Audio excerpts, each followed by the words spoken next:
David, first things first, what's the sort of situation with regard to your strikers and the operations that they have? How far on are they and what's the recovery time like? Well, Yakubu had his operation and by all accounts everything went well, and he's back home now, recovering, but the information we've got at the moment will be a 9-month layoff he'll have with injury.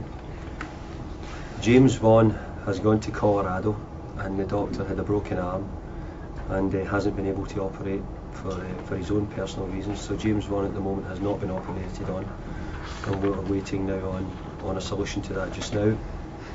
So it's disappointing from his point of view, but he wanted to go and get done by Dr. Steadman in Colorado, and he's had a skiing accident and his arm's broken, and I think he's had a few problems with it, so that's we knew about it, but when he's got out there the doctor's not been well to do so.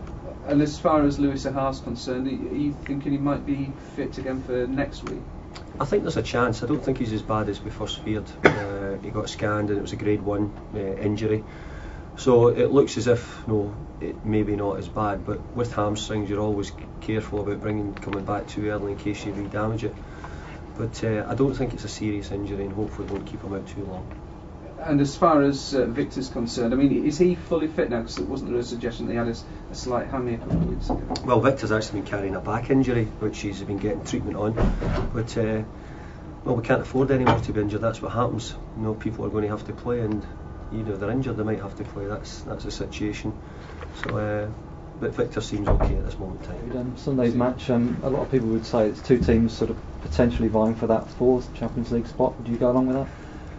Well, I think Aston Villa have probably spent in a different way from Everton have to get themselves in that position. But we were the side that was pushing close last year for it, and Aston Villa look as if at this present time they're the side who are pushing hard for it this year.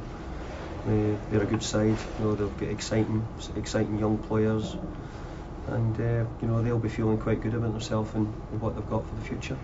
Sure, you've not beaten Villa for the last 2 seasons. Is that a concern of yours? It's always a concern when you don't beat MD, but who knows? You can say these things all the time, and I think we'd won at Wigan most of the times we'd been, and we lost there last week. So there you go. And you must be pleased with your current form anyway going into the match.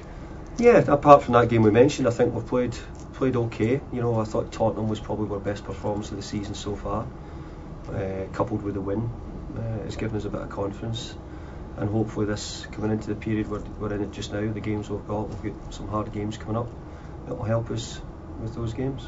Much has been made of the pressures that come with being a Premier League manager and how they've manifested themselves with Roy Keane. How do you particularly cope with the pressures that come with the job? Well, they certainly do come. I used to have red hair or ginger hair before I came in. It's now grey, and certainly more wrinkles than I first came in, but I think managers all have their own way of doing it. Actually walk my dogs as well, the same as Roy, so there you go, that's something similar. But I think you have your own ways of handling it, but there's no doubt that coming into this position in the Premier League, where it's watched throughout the world, scrutinised, and every word we say is listened to. So hopefully Roy will go away and take a bit of time and come back better and stronger for it. Because you must cope with it better than most, because you've been in this job for longer than most other Premier League managers, haven't you? No, maybe I'm a bit luckier. Maybe I'm really fortunate to have worked for good people, both at Preston and at Everton.